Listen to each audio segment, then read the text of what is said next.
Praise the Lord. கர்த்தருடைய நாமம் மகிமைப்படுவதாக. இந்த நாளிலும் கூட நாம் ஜெபித்து இந்த நாள் வகுப்பை ஆரம்பிக்கலாம். ஜெபிப்போம்.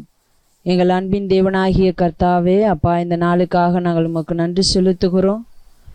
இந்த நாளிலும் நீர் எங்களோடு கூட இருந்தீர், எங்களை பாதுகாத்து கொண்டீர், எங்களை வழி நடத்துகிறீர். அதற்காக நன்றி செலுத்துகிறோம். இந்த நாளிலே நாங்கள் அப்போஸ்தலருடைய நடபடிகள் புஸ்தகத்தை குறித்து கற்றுக்கொள்ள இருக்கிறோம். ஆண்டவரே, உம்முடைய ஆவியானவர் தாமே எங்களோடு கூட இருந்து எங்களை வழி நடத்த வேண்டுமாய் ஜெபிக்கிறோம். உம்முடைய கிருபை என்னாலும் எங்களோடு கூட இருக்கட்டும், வழி நடத்தும். இன்ப இயேசுவின் நாமத்தில் ஜெபிக்கிறோம் பிதாவே, ஆமேன், ஆமேன். நம்ம கடந்த நாட்களிலும் கூட அப்போஸ்தலருடைய நடபடிகள் புஸ்தகத்தை குறித்து பார்த்தோம். அந்த அப்போஸ்தலருடைய நடபடிகள் புஸ்தகத்திலே எப்படி அப்போஸ்தலருடைய நடபடிகள் புஸ்தகம் ஒரு 6 பிரிவுகளாக பிரித்து வாசிக்க முடியும். அந்த 6 பிரிவுகளிலும் எப்படி சுவிசேஷம் பரவியதை குறித்தும், அதே நேரத்திலே வசனம் எப்படி விருத்தி அடைந்தது, தேவ வார்த்தை எப்படி வளர்ந்து பெருகிற்று, சபை எப்படி பெருகியது என்பதை குறித்தெல்லாம் நாம் ஒரு முன்னேற்ற செய்தியோடு கூடிய 6 பிரிவுகளை பார்க்க முடிந்தது. அப்போ 6 பிரிவுகளாக இந்த புஸ்தகத்தை பிரித்து முன்னேற்றத்திற்குரிய ஒரு ரிப்போர்ட், ஒரு இன்ஃபர்மேஷனோடு நாம் வாசிக்கிறதற்கு இந்த புஸ்தகம் எப்படி நாம் வாசிக்கலாம், எப்படி இந்த புஸ்தகத்தை நாம் தெளிவாக புரிந்து கொள்ள முடியும் என்பதை குறித்து நாம் பார்க்க முடிந்தது. அடுத்ததாக நாம் பார்த்தோம், ஒரு 3 தலைப்புகளின் கீழாக ஒரு சில காரியங்களை நாம் பார்த்தோம். என்னவென்று சொன்னால், இயேசு கிறிஸ்துவை மையப்படுத்தியே அப்போஸ்தலர்கள் பிரசங்கித்தார்கள் என்பதை அப்போஸ்தலர்களுடைய பிரசங்கத்திலிருந்து பார்க்க முடிந்தது. பேதுருவாக இருக்கட்டும், பவுலாக இருக்கட்டும், ஸ்தேவானாக இருக்கட்டும், யாராக இருந்தாலும் அவர்கள் கிறிஸ்துவை மையப்படுத்தி தான் தங்களுடைய பிரசங்கத்தை பிரசங்கித்தார்கள் என்பதை நாம் பார்க்க முடிந்தது. அவர்கள் தங்களுடைய சுய அனுபவத்தையோ சுய காரியங்களையோ மையப்படுத்தி பிரசங்கிக்கவில்லை.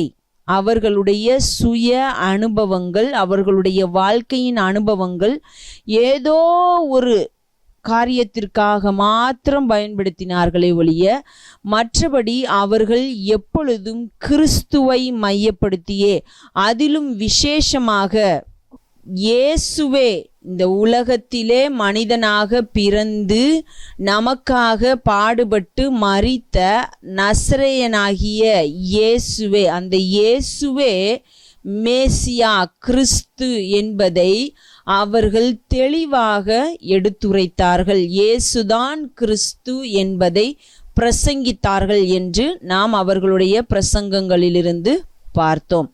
அடுத்ததாக இயேசுவுக்கும் பரிசுத்த ஆவியானவருக்கும் உள்ளதான தொடர்பை குறித்து நாம் பார்க்க முடிந்தது. இயேசுவினுடைய காரியங்கள் எப்படி பரிசுத்த ஆவியானவரோடு இசைந்து செயல்பட்டதாக இருந்தது. அது மாத்திரமல்லாமல் இந்த புஸ்தகம் முழுவதிலும் இயேசு கிறிஸ்துவினுடைய காரியங்களை எப்படி பரிசுத்த ஆவியானவர் தம்முடைய பிள்ளைகளை கொண்டு செய்து கொண்டே இருந்தார் என்பதை குறித்து நாம் பார்க்க முடிந்தது.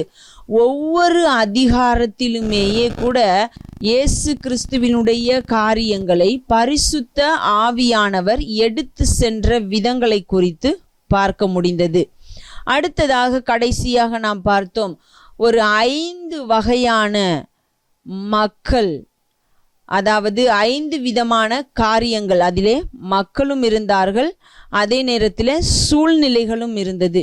இப்படி என்னென்னவோ காரியங்கள் தேவனுடைய வார்த்தை பரவுவதை, தேவனுடைய வார்த்தை மக்களை சென்றடைவதை தடுப்பதற்காக எத்தனையோ விஷயங்கள் சேர்ந்து செயல்பட்டது. அப்படி இருந்தும் யாராலும் சுவிசேஷம் பரவுவதை தடுக்க முடியவில்லை. யூதர்களோ ஏரோதோ அவர்களுக்கு நடந்ததான ஆபத்துக்களோ விபத்துக்களோ அல்லது மற்ற யாரோ கூட என்ன செய்ய முடியவில்லை. அதாவது இந்த ரட்சிக்கப்பட்ட மக்களுக்குள்ளே காணப்பட்டதான குழப்பமான சூழ்நிலைகளோ எதுவாக இருந்தாலும் சுவிசேஷம் பரவுவதை தடுக்க முடியவில்லை என்பதை குறித்து நாம் பார்த்திருக்கிறோம். இன்றைக்கும் கூட இந்த அப்போஸ்தலருடைய நடபடிகள் புஸ்தகத்திலே காணப்படுகிறதான தூதருடைய செயல்களை குறித்து பார்க்க போகிறோம். உங்களுக்கு தெரிந்த தூதர்களுடைய செயல்கள் என்னென்ன அப்படின்றத நீங்க சொல்லலாம். அப்போஸ்தலருடைய நடபடிகளில் காணப்படுகிற தூதருடைய செயல்கள் ஒரு எக்ஸாம்பிள் அப்படின்னா, முதல் அதிகாரத்தில் நம்ம பார்க்குறோம் இயேசு கிறிஸ்து எடுத்து கொள்ளப்படுகிறதான விஷயம் இருக்கிறதை பார்க்க முடிகிறது. பரலோகத்திற்கு எழுந்தருளி போகிறார். அப்பொழுது அங்கே இருந்ததான அவருடைய சீஷர்கள் அண்ணாந்து பார்த்து நின்று கொண்டே இருக்கிறார்கள், என்ன நடக்கிறது என்பது போல. அப்பொழுது அங்கே நாம் வாசிக்கிறோம், வெண்மையான வஸ்திரம் தரித்த 2 பேர் வந்து அவர்களிடத்தில் சொல்லுகிறார்கள், கலிலேயராகிய மனுஷரே, நீங்கள் இப்படி பார்த்து கொண்டிருக்கிறது என்ன?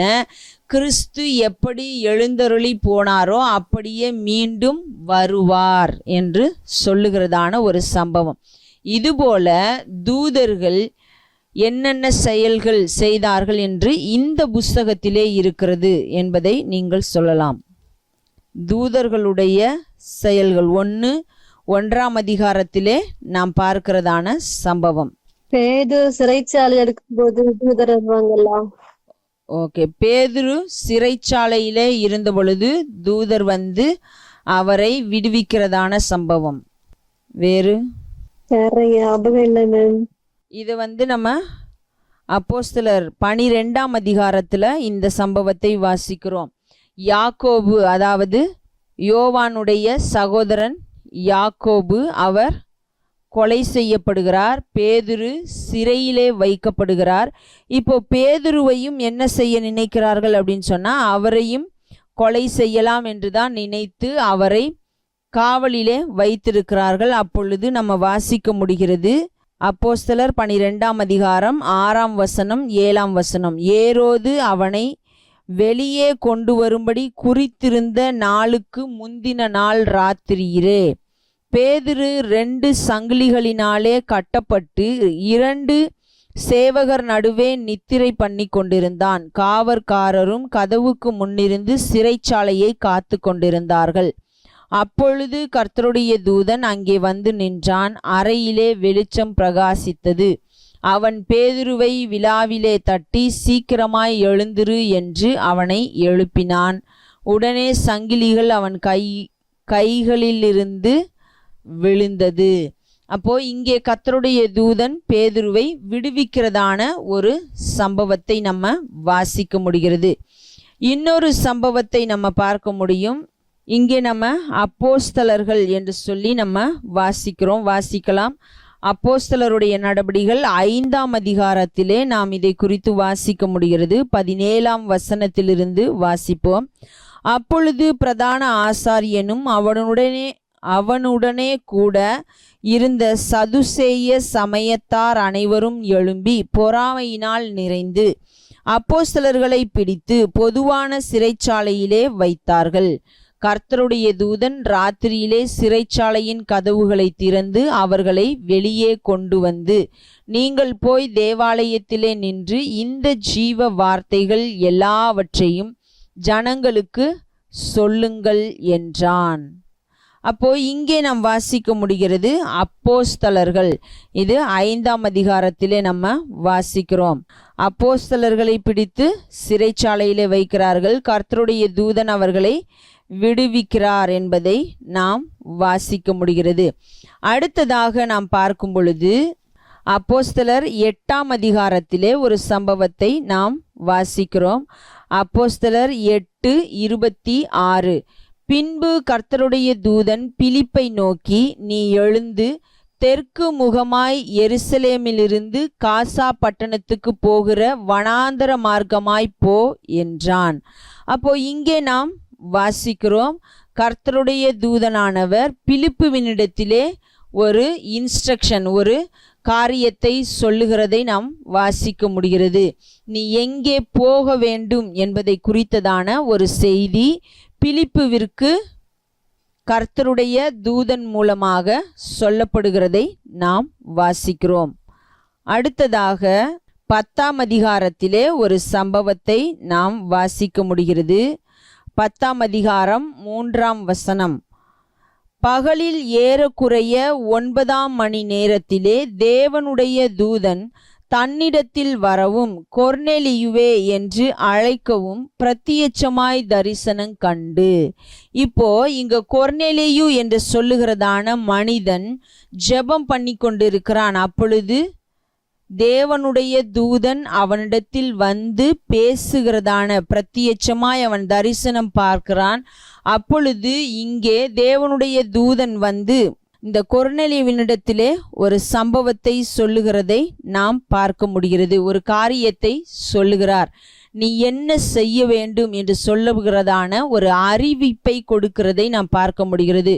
பிலிப்புவிற்கும் அவர் சொல்லுகிறார், நீ என்ன காரியம் செய்ய வேண்டும் என்கிறதான ஒரு விஷயம். இங்க கொர்நேலியுவினிடத்திலும் நீ இப்பொழுது என்ன செய்ய வேண்டும் என்பதை அறிவிப்பதற்காக இங்கே தேவனுடைய தூதன் வந்திருக்கிறதை நாம் வாசிக்கிறோம்.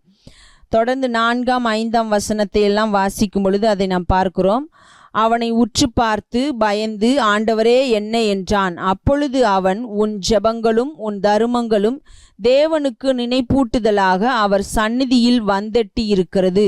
இப்பொழுது நீ யோப்பா பட்டணத்துக்கு மனுஷரை அனுப்பி பேதுரு என்று மறுபேர் கொண்ட சீமோனை அழைப்பி.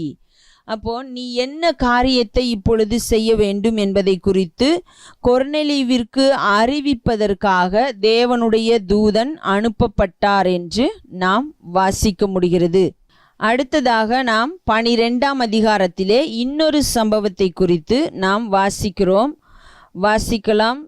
12ஆம் அதிகாரம் 23ஆம் வசனம். அவன் தேவனுக்கு மகிமையை செலுத்தாதபடியினால் உடனே கர்த்தருடைய தூதன் அவனை அடித்தான். அவன் புழுத்து இறந்தான். இது யார் அப்படின்னா ஏரோது என்று நாம் வாசிக்க முடிகிறது. 21ஆம் வசனத்திலிருந்து வாசிக்கும் பொழுது அது நமக்கு தெரிகிறது. ஏரோது ராஜவஸ்திரம் தரித்து கொண்டு சிங்காசனத்தின் மேல் உட்கார்ந்து அவர்களுக்கு பிரசங்கம் பண்ணினான். அப்பொழுது ஜனங்கள், இது மனுஷ சத்தம் அல்ல, இது தேவ சத்தம் என்று ஆர்ப்பரித்தார்கள். அவன் தேவனுக்கு மகிமையை செலுத்தாதபடியினால் உடனே கர்த்தருடைய தூதன் அவனை அடித்தான். அவன் புழுத்து இறந்தான் என்று பார்க்கிறோம். இங்கே இந்த ஏரோது என்பவன் தேவனுடைய பிள்ளை கூட இல்லை, தேவனை ஏற்றுக்கொண்டவனும் இல்லை. ஆனால் அவனே ஒரு விஷயத்துல தேவனுக்கு மகிமையை செலுத்தாம தனக்கு மகிமையை எடுத்து கொண்டபடியினால அங்கே கர்த்தருடைய தூதன் வந்து அவனை அடிக்கிறதை நாம் வாசிக்க முடிகிறது. இன்றைக்கும் கூட எத்தனையோ நேரங்கள்ல நம்ம பார்க்கிறோம், தேவனுடைய பிள்ளைகளாய் இருக்கிறவர்கள் இன்றைக்கு தேவனுக்கு செலுத்த வேண்டிய கனத்தை மகிமையை அவருக்கு செலுத்தாமல் தங்களுக்கு எடுத்துக்கொள்ளுகிறதை நாம் பார்க்க முடிகிறது. ஏதாவது ஒரு காரியம் ஆண்டவரே அவர்கள் மூலமாக செய்திருந்தால் கூட என்ன செய்கிறார்கள், தேவனுக்கு அந்த மகிமையை கொடுப்பதை விட்டுவிட்டு தங்களுக்கு எடுத்துக்கொள்ளுகிறதை நாம் பார்க்க முடிகிறது. இன்றைக்கு அதற்கு உதாரணமாக நாம் சொல்ல முடியும் என்று சொன்னால், யார் ஒருவர் மூலமாவது தேவனுடைய பிள்ளையின் மூலமாக தேவன் ஒரு அதிசயத்தையோ அற்புதத்தையோ செய்து விட்டார் என்று சொன்னால் அவர்கள் அந்த மகிமையை தங்களுக்கு எடுத்துக்கொள்ளுகிறார்கள். ஆனால் வேதத்திலே இந்த அப்போஸ்தலருடைய நடபடிகளிலே நாம் அற்புதங்கள் அதிசயங்கள் நடக்கிறதை எல்லாம் வாசிக்க முடியும். அப்படி அற்புதங்களும் அதிசயங்களும் நடந்த பொழுது அந்த அப்போஸ்தலர்கள் என்ன செய்தார்கள் என்று சொல்லி நாம் வாசித்தோமானால் அங்கே நமக்கு தெளிவாக சொல்லப்பட்டிருக்கிறது, எல்லா நேரத்திலும் அவர்கள் தேவனுக்குத்தான் மகிமையை செலுத்தினார்கள். அதிலும் விசேஷமாக அப்போஸ்தலருடைய நடபடிகள் 14ஆம் அதிகாரம் 8ஆம் வசனத்திலிருந்து நாம் வாசிப்போம் என்று சொன்னால், அங்கே லீஸ்திரா என்று சொல்லப்படுகிற ஒரு பட்டணத்திலே அவர்கள் தேவனுடைய வார்த்தையை அறிவிக்கிறார்கள். அந்த நேரத்திலே என்ன நடந்தது என்று சொல்லி நாம் பார்க்கும் பொழுது, அங்கே ஒரு சப்பானியாய் இருந்த மனுஷன் எழுந்து நடந்தான். அதனாலே அந்த பகுதியிலே இருந்த மக்கள் அவர்கள்தான் தங்களுடைய தெய்வங்கள் இறங்கி வந்திருக்கிறதாக எண்ணி அவர்களுக்கு யூபித்தர் என்றும் மெர்க்குரி என்றும் சொல்லி அவர்களுக்கு பலி செலுத்தும்படியாக காரியங்களை ஏற்பாடு செய்கிறார்கள். ஆனால் இந்த பர்னபாவோ பவுலோ என்ன செய்யவில்லை? அதை ஏற்றுக்கொள்ளவில்லை. மாறாக அவர்கள் தங்கள் வஸ்திரங்களை கிழித்து கொண்டு அவர்களிடத்தில் சொல்லுகிறார்கள், நாங்களும் உங்களைப் போல பாடுள்ள மனுஷர் தானே, நீங்கள் ஏன் இப்படியெல்லாம் செய்கிறீர்கள்? நாங்கள் விசேஷித்தவர்கள் அல்ல, தேவனும் அல்ல, உங்களுடைய தெய்வமும் இல்லை, நாங்களும் உங்களைப் போல பாடுள்ள மனுஷர்கள் என்று சொல்லுகிறதை நாம் வாசிக்க முடிகிறது. அவர்கள் நினைத்திருந்திருக்கலாம், நாங்களாக ஒன்றும் அவர்களை செய்ய சொல்லவில்லை. இன்றைக்கு சொல்லப்படுகிற பதில்கள் இவைகள்தான். நாங்கள் ஒன்றும் அவர்களை செய்ய சொல்லவில்லை, நாங்கள் எங்களுக்கு மகிமையை செலுத்தும்படியோ கனத்தை செலுத்தும்படியோ எதுவும் சொல்லவில்லை, அவர்களாக செய்கிறார்கள். நாங்கள் எப்படி அவர்களை காயப்படுத்துவது? அவர்களுடைய மனதை புண்படுத்த வேண்டாம் என்பதற்காகத்தான் அதை ஏற்றுக்கொள்ளுகிறோம் என்கிறதான வகையிலே இன்றைக்கு காரியங்கள் சொல்லப்படுகிறது. அப்படி இல்லை. தேவனுக்கு பிரியமில்லாத காரியத்தை ஒருவர் செய்கிற பொழுது அது அவர்களை காயப்படுத்துகிறதா என்று சொல்லி நாம் பார்க்க வேண்டிய அவசியம் இல்லை. இப்பொழுது நாம் அவர்களை காயப்படுத்தும் என்று சொல்லி நாம் அதை கண்டு கொள்ளாமல் விட்டுவிடுகிற பட்சத்திலே நாமும் தேவனுக்கு விரோதமான காரியத்தை செய்கிறோம், அவர்களும் தேவனுக்கு விரோதமான காரியத்தை செய்ய வழிவிடுகிறவர்களாய் இருக்கிறோம், வழிவகை செய்கிறவர்களாக காணப்படுகிறோம். அதனாலே நாம் மிகுந்த ஜாக்கிரதை உள்ளவர்களாக காணப்பட வேண்டும். தேவன் நம் மூலமாக கிரியை செய்யும் பொழுது, நம் மூலமாக காரியங்களை செய்யும் பொழுது நாம் அந்த மகிமையை நமக்கென்று எடுத்துக்கொள்ள கூடாது. அதை தேவனுக்குத்தான் செலுத்த வேண்டும். அதைத்தான் நாம் இந்த அப்போஸ்தலருடைய நடபடிகள் 14ஆம் அதிகாரத்திலே நடந்த ஒரு சம்பவத்திலிருந்து கற்றுக்கொள்கிறோம். அது மாத்திரமல்லாமல் யோவான் என்று சொல்லப்படுகிற அப்போஸ்தலன் தேவனுடைய தூதனாக இருந்தவருடைய பாதத்திலே விழுந்து அவரை தொழுது கொள்ளுவதற்கு முற்படுகிறார். அப்படி அவர் செய்த பொழுது அந்த தேவதூதன் சொன்ன ஒரு காரியத்தையும் கூட நாம் வாசிக்கலாம். வெளிப்படுத்தின விசேஷம் 22ஆம் அதிகாரம் 9ஆம் வசனம். வெளிப்படுத்தின விசேஷம் 22ஆம் அதிகாரம் 8ஆம் வசனம் 9ஆம் வசனம். யோவானாகிய நானே இவைகளை கண்டும் கேட்டும் இருந்தேன். நான் கேட்டு கண்டபோது இவைகளை எனக்கு காண்பித்த தூதனை வணங்கும்படி அவன் பாதத்தில் விழுந்தேன். அதற்கு அவன், நீ இப்படி செய்யாதபடிக்கு பார், உன்னோடும் உன் சகோதரரோடும் தீர்க்கதரிசிகளோடும் இந்த புஸ்தகத்தின் வசனங்களை கை கொள்ளுகிறவர்களோடும் கூட நானும் ஒரு ஊழியக்காரன், தேவனை தொழுது கொள் என்றான். இந்த ஒரு விஷயம் நமக்குள்ளே காணப்பட வேண்டும். அங்கே பவுலும் பர்னபாவும் தேவனை தொழுது கொள்ளுங்கள், நாங்கள் பாடுள்ள மனுஷர்கள் என்று சொன்னதை நாம் பார்த்தோம். இங்கே தேவதூதன் சொல்லுகிறான், நானும் உங்களைப் போல உங்களோடு கூட ஒரு ஊழியக்காரன், வேலைக்காரன், நீ ஆகையினாலே என் பாதத்திலே விழாதே, தேவனை தொழுது கொள் என்று சொல்லுகிறதை நாம் பார்க்க முடிகிறது. அப்போ எந்த ஒரு சூழ்நிலையிலும் தேவனுடைய ஊழியக்காரனாக, தேவனுடைய வேலையை செய்கிற மனுஷனாக காணப்படுகிற நம்முடைய பாதத்திலே யாரையும் விழுவதற்கு சம்மதிக்க கூடாது. தேவனுக்கு செலுத்த வேண்டிய கனத்தை, அந்த ஒரு மகிமையை நமக்கு செலுத்தும் பொழுது அதை நாம் ஏற்றுக்கொள்ள கூடாது. அதை தேவனுக்கு செலுத்தும்படியாக, தேவனை தொழுது கொள்ளும்படியாக, தேவனை சார்ந்து கொள்ளும்படியாக நாம் அவர்களுக்கு கற்றுக் கொடுக்க வேண்டும், சொல்லிக் கொடுக்க வேண்டும். ஏதோ நமக்கு எதுவும் தெரியாதது போல அதை விட்டுவிட்டு செல்வது சரியானது அல்ல. எனக்கு ஒரு சம்பவம் இப்பொழுது ஞாபகம் வருகிறது. என்னவென்று சொன்னால், நாம் சொல்லுவோம், அதாவது ரோமன் கேத்தலிக்க திருச்சபையினர் சிலை வணக்கம் செய்கிறார்கள், அவர்களை வழிநடத்துகிறவர்களும் அதை செய்கிறார்கள் என்று தான் நாம் சொல்லுகிறோம்.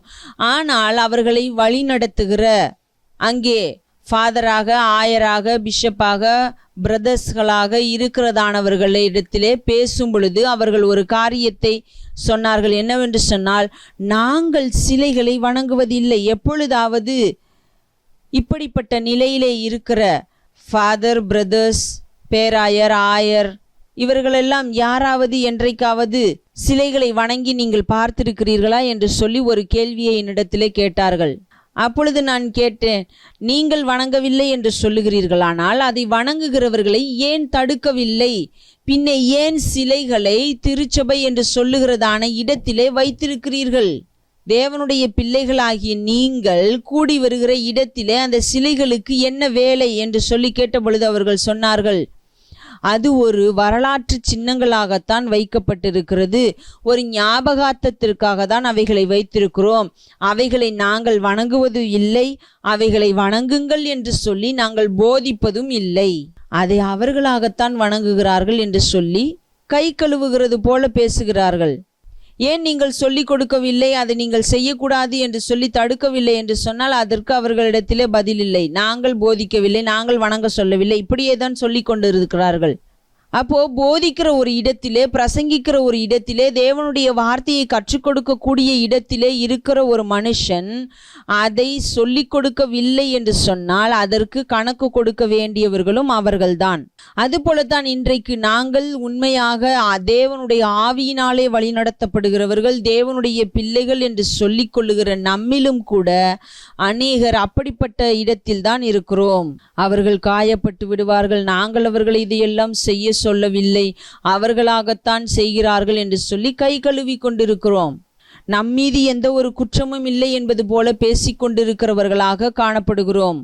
உண்மை அதுதானா என்றால் இல்லை. நமக்கு அந்த மகிமையை எடுத்துக்கொள்வது, கனத்தை எடுத்துக்கொள்வது, புகழை எடுத்துக்கொள்வது நமக்கு பிரியமாக இருக்கிறது, நமக்கு பிடித்திருக்கிறது. ஆகையினால் தான் அதை ஏற்றுக்கொள்ளுகிறோம். இல்லை என்று சொன்னால் பவுலை போல, பர்னபாவை போல, அந்த தேவனுடைய தூதனை போல நிச்சயமாக நாம் சொல்ல முடியும், இதை நீங்கள் செய்யக்கூடாது, இது தேவனுக்கு உரியது, நீங்கள் இது தேவனுக்குத்தான் செலுத்த வேண்டும், தேவனைத்தான் சார்ந்து கொள்ள வேண்டும், தேவன் தான் இவைகளையெல்லாம் செய்கிறவர் என்று சொல்லி நம்மால் சொல்ல முடியும். நாம் அப்படி சொல்லுகிறவர்களாகத்தான் காணப்பட வேண்டும். ஓகே, அப்போ நம்ம அப்போஸ்தலருடைய நடபடிகள் புஸ்தகத்திலே காணப்படுகிறதான ஒரு 6 தேவனுடைய தூதனுடைய செயல்களை குறித்து வாசிக்க முடிகிறது. அதிலே முதலாவது நாம் பார்க்கிறோம், 1ஆம் அதிகாரத்திலே காணப்படுகிறதான இயேசு கிறிஸ்து எடுத்துக்கொள்ளப்படும் பொழுது அங்கே தூதர்கள் வந்து பேசுகிறதான ஒரு விஷயம், சீஷர்களிடத்திலே பேசுகிற சம்பவம். அடுத்ததாக 12ஆம் அதிகாரத்திலே பேதுருவை விடுதலை செய்ததான விஷயம். 5ஆம் அதிகாரத்திலே அப்போஸ்தலர்களை விடுதலையாக்கின காரியம். 8ஆம் அதிகாரத்திலே பிலிப்பு உடனே பேசி நீ இந்த மார்க்கமாக போ என்று சொல்லி அவருக்கு ஒரு இன்ஸ்ட்ரக்ஷன் கொடுக்கிறதான விஷயத்தை குறித்து நாம் வாசிக்கிறோம். நீ எருசலேமிலிருந்து காசா பட்டணத்துக்கு போகிற வனாந்தர மார்க்கமாய் போ என்று சொல்லி அவருக்கு கொடுக்கிறதான ஒரு அறிவிப்பு.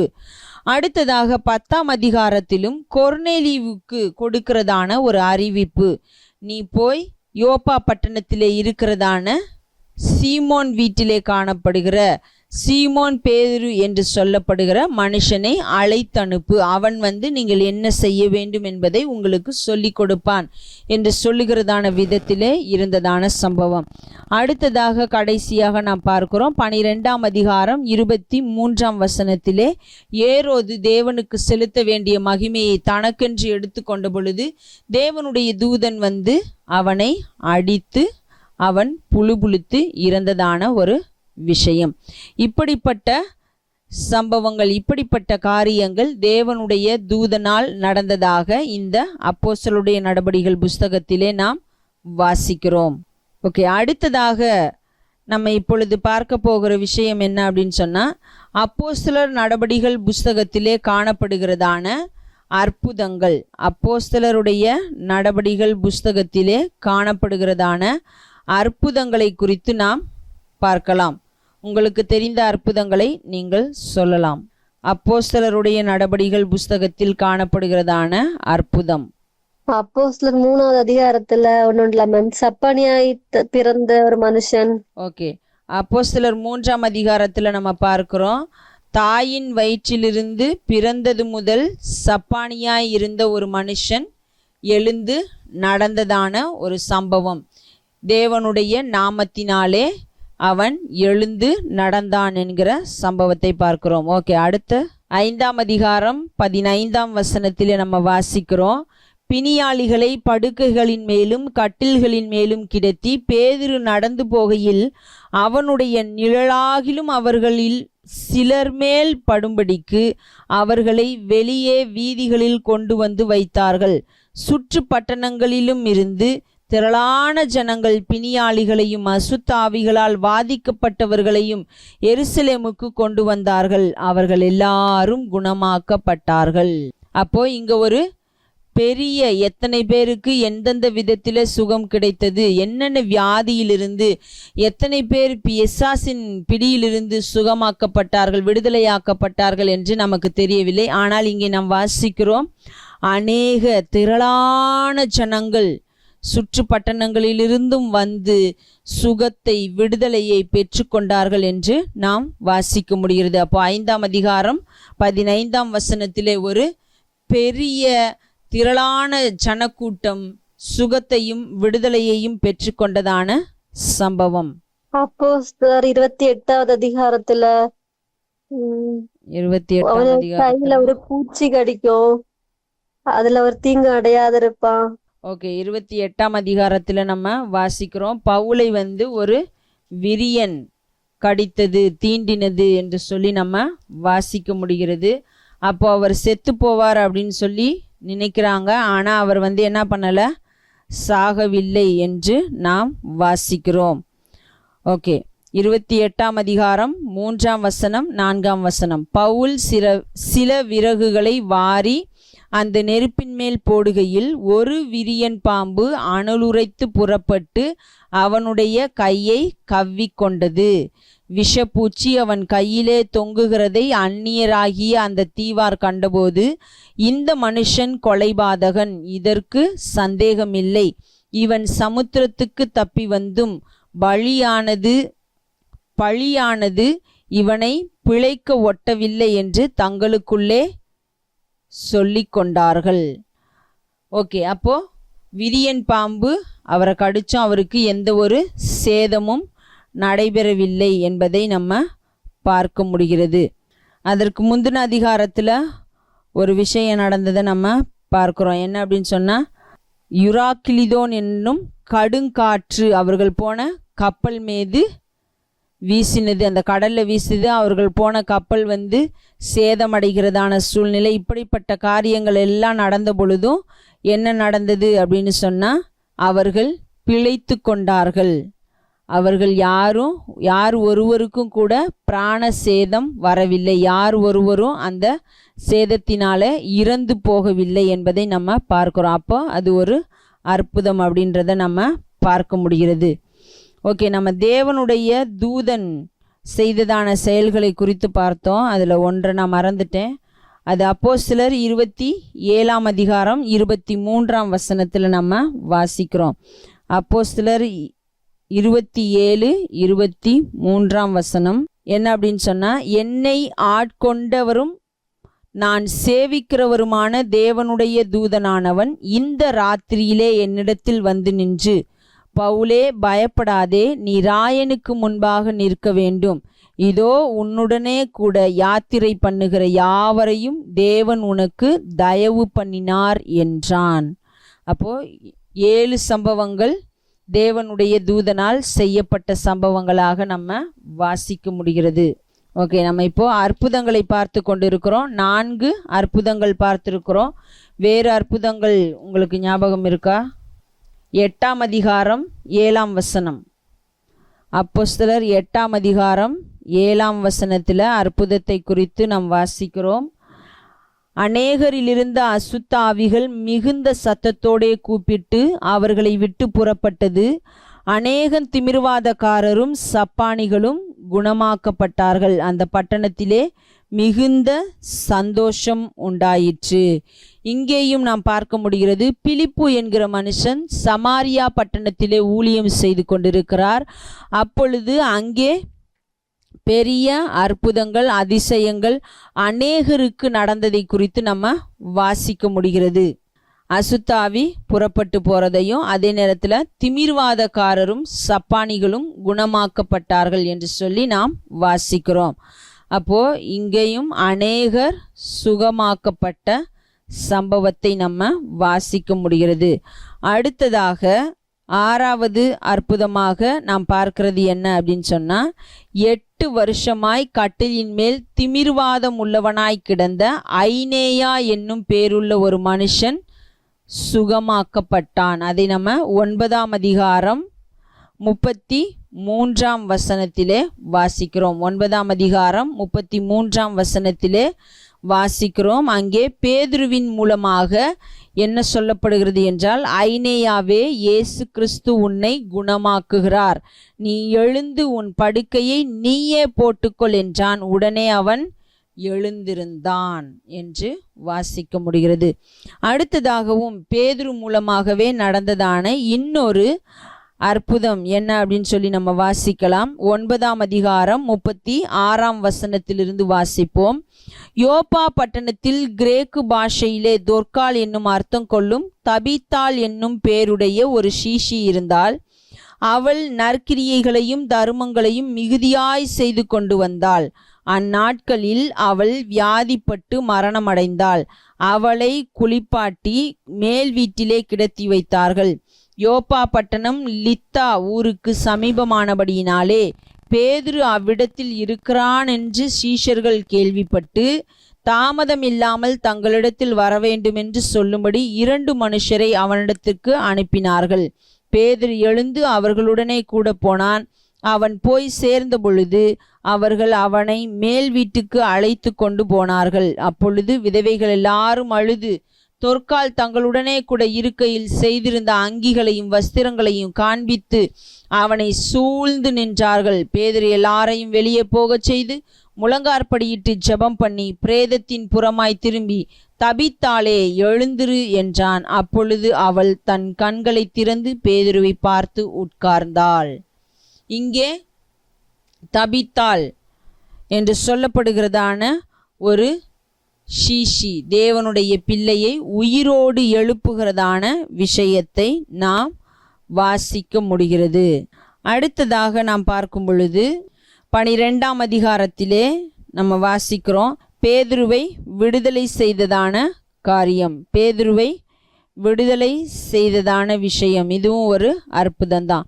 9 நம்ம 5ஆம் அதிகாரத்திலும் நம்ம வாசித்தோம். அப்போஸ்தலர்களை விடுதலை செய்ததான காரியம், அதுவும் நம்ம அற்புதத்திலேயே பார்க்க முடியும்.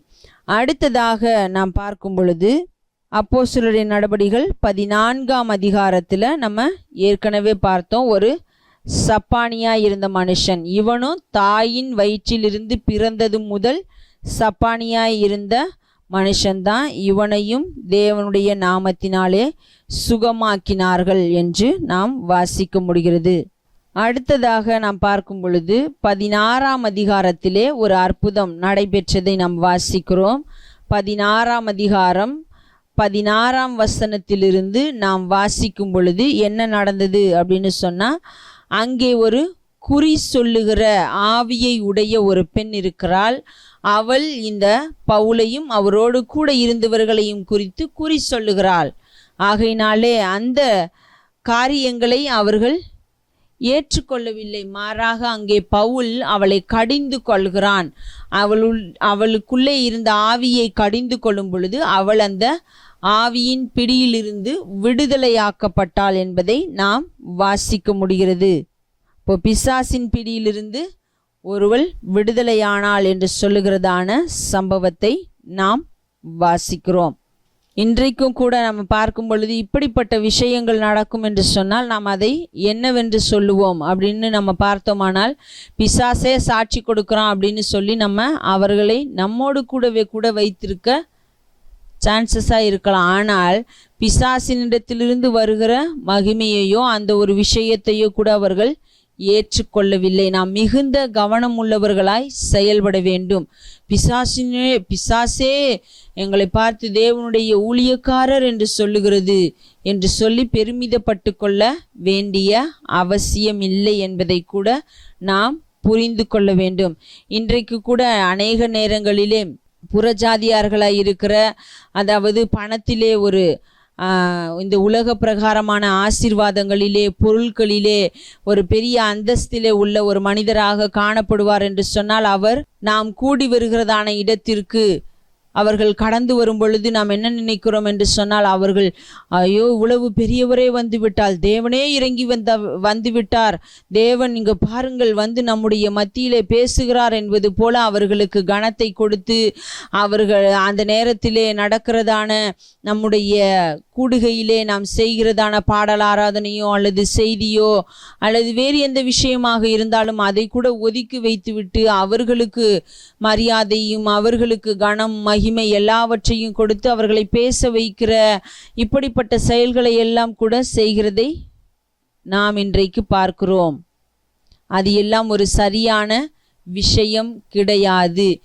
ஏன் என்று கேட்டால், நாம் கூடி வருவது தேவனை ஆராதிப்பதற்கும் தேவனை தொழுது கொள்ளுவதற்கும் அவருடைய வார்த்தையை கேட்பதற்கும் அவருக்கு கனத்தையும் மகிமையையும் செலுத்துவதற்கு தான் அவருடைய பிள்ளைகளாய் இருக்கிற நாம் எல்லாரும் அங்கே கூடி வருகிறோம்.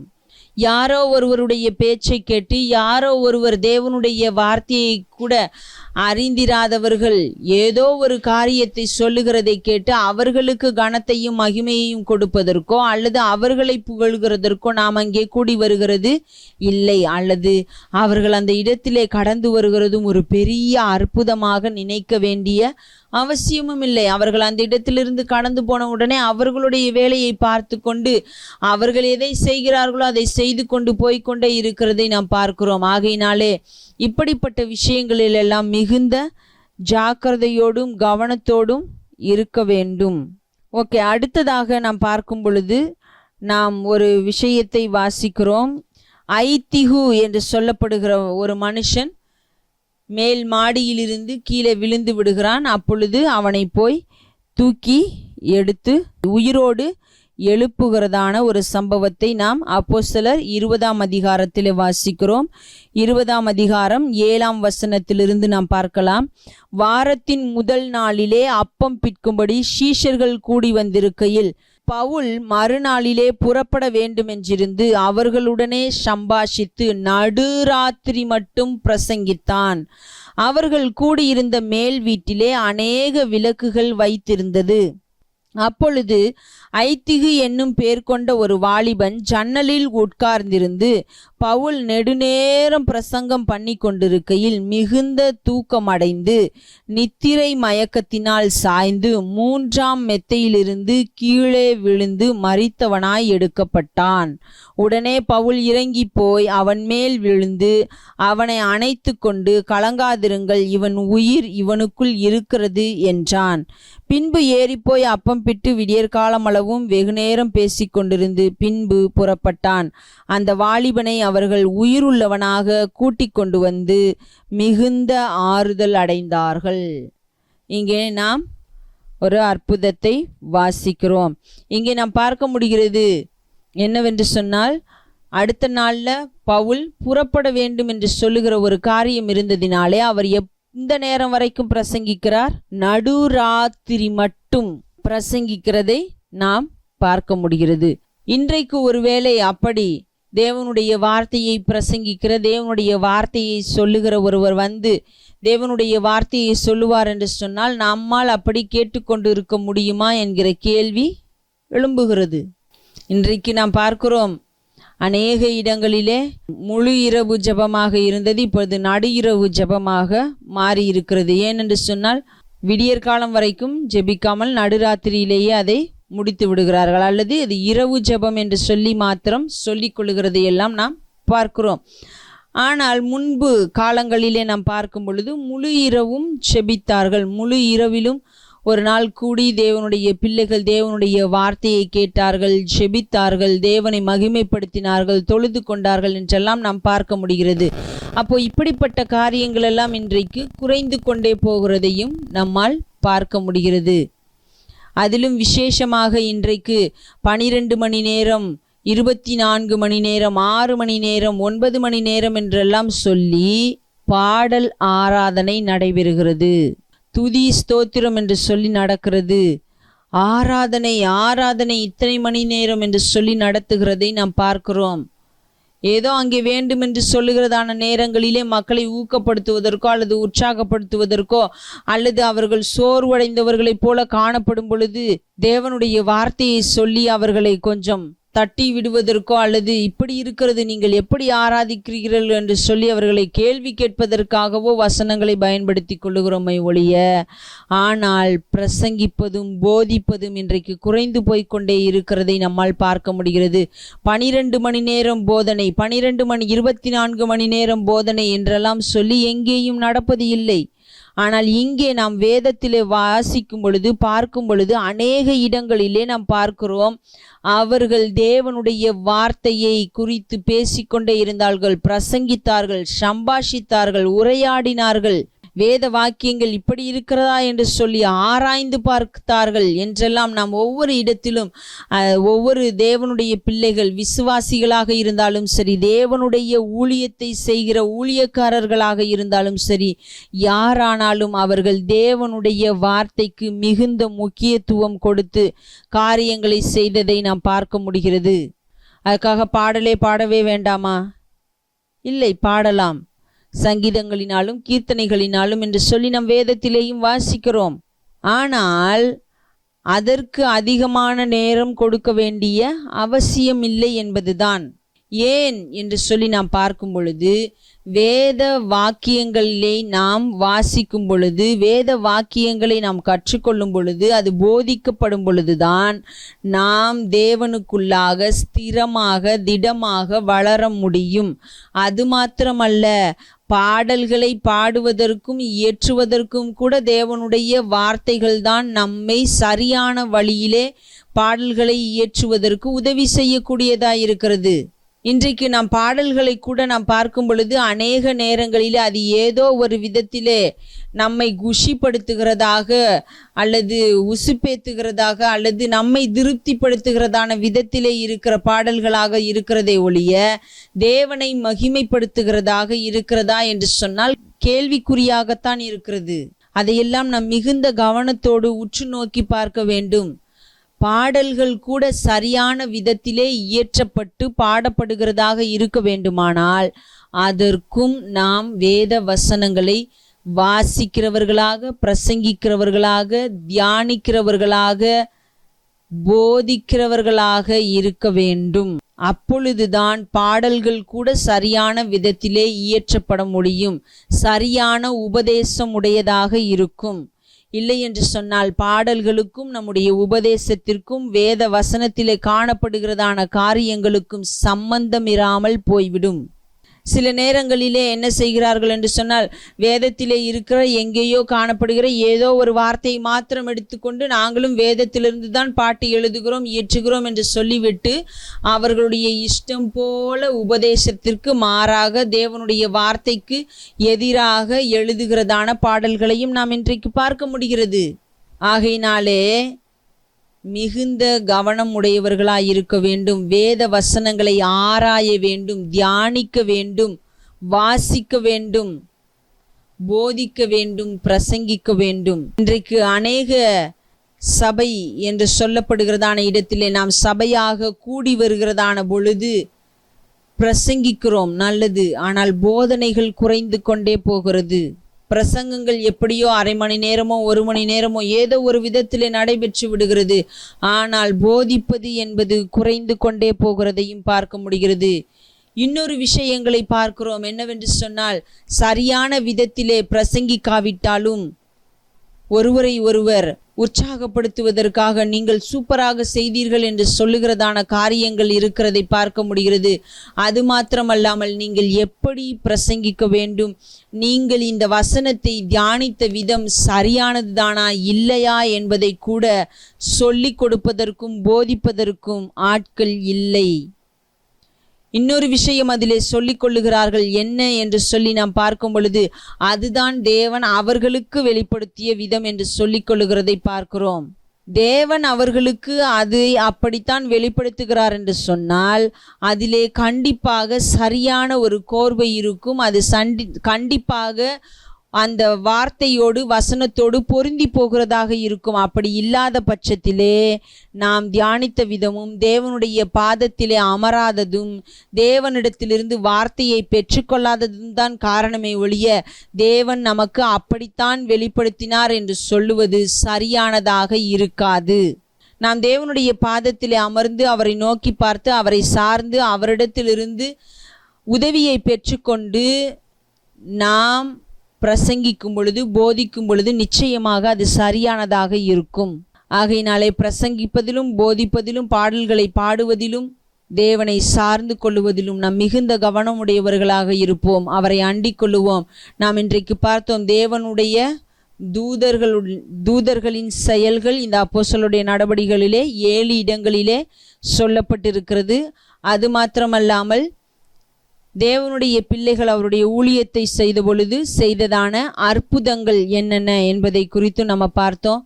இன்றைக்கும் நாமும் அவருடைய பிள்ளைகளாய் இருக்கிறோம். நாமும் கூட அவரை சார்ந்து கொள்ளுவோம், அவரை அண்டிக் கொள்ளுவோம், அவருடைய நாமத்தை மகிமைப்படுத்துகிறவர்களாய் இருப்போம், அவரையே சார்ந்து செயல்படுவோம். நிச்சயமாய் தேவன் நம்மோடும் கூட இருந்து நம்மை வழி நடத்துவார். நம் மூலமாய் அநேக காரியங்களை செய்வார். அவருடைய நாமம் மகிமைப்படும். ஆகையினாலே நாம் அவரை சார்ந்து கொண்டு வாழுவோம். கண்களை மூடி செபிப்போம். எங்கள் அன்பின் தேவனாகிய கர்த்தாவே, அப்பா, இந்த நாளுக்காக நாங்கள் உமக்கு நன்றி செலுத்துகிறோம்.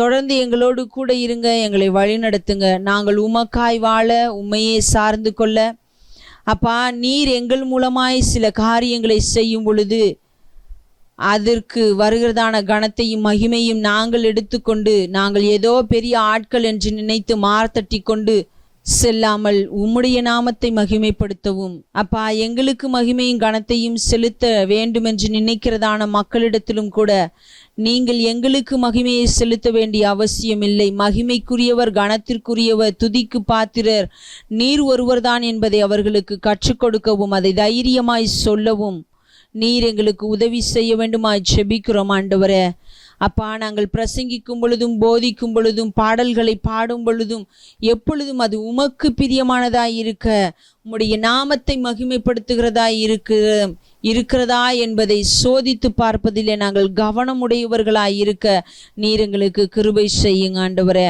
அப்பா, நாங்கள் ஏதோ வசனத்தை தியானிக்கிறோம், போதிக்கிறோம் என்று சொல்லிவிட்டு செல்லாமல் உம்முடைய பாதத்தில் அமர்ந்து, உம்முடைய சமூகத்தில் அமர்ந்து, உம்மிடத்திலிருந்து கற்றுக்கொள்ள, உம்மிடத்திலிருந்து பெற்றுக்கொள்ள, உம்முடைய நாமத்தை மகிமைப்படுத்த எங்கள் ஒவ்வொருவருக்கும் நீர் கிருபை செய்ய வேண்டுமாய் ஜெபிக்கிறோம். ஆண்டவரே, எங்களை முழுமையுமாய் தாழ்த்துகிறோம், உம்முடைய கரத்தில் அர்ப்பணிக்கிறோம். தொடர்ந்து எங்களை வழிநடத்துங்க. உம்முடைய நாமத்திற்காக எடுத்து எங்களை பயன்படுத்துங்க. நாங்கள் உமக்குரியவர்களாய் இருந்து செயல்பட எங்களுக்கு கிருபை செய்யுங்க. எங்களை முழுமையுமாய் தாழ்த்துகிறோம், உம்முடைய கரத்தில் அர்ப்பணிக்கிறோம். இன்ப இயேசுவின் நாமத்தில் செபிக்கிறோம் பிதாவே, ஆமேன், ஆமேன். என் ஆத்துமாவே கர்த்தரை ஸ்தோத்திரி, என் முழு உள்ளமே அவருடைய பரிசுத்த நாமத்தை ஸ்தோத்திரி. என் ஆத்துமாவே கர்த்தரை ஸ்தோத்திரி, அவர் செய்த சகல உபகாரங்களையும் மறவாதே. ஆமேன், ஆமேன்.